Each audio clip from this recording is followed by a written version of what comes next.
नमस्कार, मैं डॉक्टर कंचन भारत होम्योपैथी में आप सभी का स्वागत करती हूँ। आशा करती हूँ कि जितने भी मेरे पेशेंट हैं वो बिल्कुल सही होंगे और अपना बहुत अच्छे तरीके से ख्याल रख रहे होंगे। तो अब हम बात करते हैं कि किडनी पेशेंट में आखिर ब्लड का लेवल्स क्यों कम हो जाते हैं और उनको इंक्रीज़ कैसे किया जाए।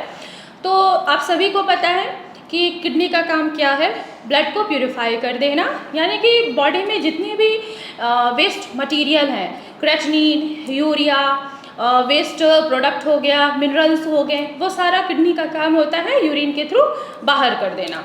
और किडनी का और क्या काम होता है, उसकी एक फंक्शनिंग क्या है, इरेथ्रोप्रोटीन का सिक्रीशन करना। और ये सिक्रीशन जब होता है तो क्या होता है कि हमारी बॉडी में ब्लड का फॉर्मेशन होता है। जब हमारी किडनी जब उसकी फंक्शनिंग प्रॉपर तरीके से नहीं होती है या किडनी में किसी भी तरीके की खराबी चल रही है तो क्या होगा कि इरिथ्रोप्रोटीन जो है वो हमारे यूरिन के थ्रू बाहर निकलना स्टार्ट हो जाता है। जैसे कि आरबीसीज हैं, ठीक है, आरबीसीज को क्या बोलते हैं, रेड ब्लड सेल्स बोलते हैं। इनका क्या है, इनका 1 महीने का ही टाइम होता है, ये फिर डेड हो जाते हैं, फिर ये दोबारा से रिकवर होते हैं, इनका फॉर्मेशन होता है। और वो फॉर्मेशन कौन करता है, इरिथ्रोप्रोटीन करता है, वो सिक्रीट करता है, ठीक है, जिसके किडनी सिक्रीट करती है, जिसके वजह से क्या होता है कि हमारे बॉडी में दोबारा से ब्लड बनना स्टार्ट हो जाता है। पर यही ब्लड जो हो रहा है वो लॉस हो रहा है, क्यों? क्योंकि किडनी जो है वो प्रॉपर फंक्शनिंग नहीं कर रही है। जब किडनी प्रॉपर फंक्शनिंग नहीं करेगी तो इरिथ्रोप्रोटीन जो है वो लॉस होगा, वो यूरिन के थ्रू बाहर निकलेगा। जब वो बाहर निकलेगा तो जो ब्लड का लेवल्स होते हैं बॉडी में वो धीरे धीरे कम होने स्टार्ट हो जाता है। जब बॉडी में एचबी का लेवल कम होता है तो क्या आपको नज़र आएगा कि आपको पैरों में स्वेलिंग नज़र आएगी, सांस बहुत ज़्यादा फूलेगा, पेशेंट को घुटन महसूस होती है। क्यों? क्योंकि बॉडी में एचबी ही नहीं है, खून ही नहीं है। जब बॉडी में खून ही नहीं होगा तो पेशेंट सर्वाइव कैसे कर पाएगा अच्छे तरीके से। तो ये रीजंस हैं कि आखिर ब्लड क्यों कम हो जाता है।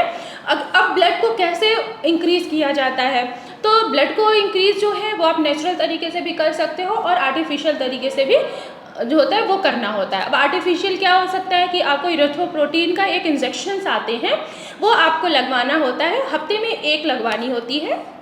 जब आप इरिथ्रोप्रोटीन का इंजेक्शन लगवाओगे तो उससे क्या होगा कि आपके एचबी का लेवल धीरे धीरे बढ़ना स्टार्ट हो जाएगा। अगर हम नेचुरल तरीके से बात करें तो आप गाजर का जूस ले सकते हो, पर यह भी नहीं कि रेगुलर बेसिस पे लो, कभी कभी लेना है। अगर आप रेगुलर बेसिस पे लोगे तो उससे भी आपकी जो किडनी की फंक्शनिंग जो होगी वो धीरे धीरे डिस्टर्ब होगी। तो हमें ज़्यादातर क्या करना है कि हम नेचुरल तरीके से ना जाके हम आर्टिफिशियल तरीके पे जाते हैं, हम इरिथ्रोप्रोटीन के इंजेक्शन्स लगवाते हैं। जब आप इरिथ्रोप्रोटीन के इंजेक्शन्स लगवाओगे तो आपका जो एचबी का लेवल होगा वो धीरे धीरे बढ़ना स्टार्ट हो जाता है।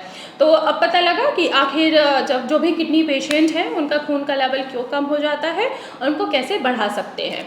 तो आज की वीडियो में ही इतना ही, फिर मैं मिलूँगी आपको नेक्स्ट वीडियो में। कोई भी पेशेंट किडनी से सफ़र कर रहा है या उसकी कोई भी इंक्वायरी है आप कमेंट बॉक्स में मेंशन कर सकते हो। अगर पेशेंट को ये लगता है कि हमारी किडनी की प्रॉब्लम है वो कभी ठीक नहीं हो सकती है, हमें किडनी डिजीज़ है, एकेडी है, सीकेडी है, तो ऐसा नहीं है। मेरे इतने काफ़ी पेशेंट हैं जो कि ठीक हो चुके हैं, तो आप लोग भी ठीक हो सकते हैं। कोई भी पेशेंट अगर किडनी से सफ़र कर रहा है या किसी भी डिजीज़ से सफ़र कर रहा है तो भारत होम्योपैथी में मैं उनका स्वागत करती हूँ। भारत होम्योपैथी में डॉक्टर्स की टीम है, आप उनसे ऑनलाइन कंसल्ट भी कर सकते हैं।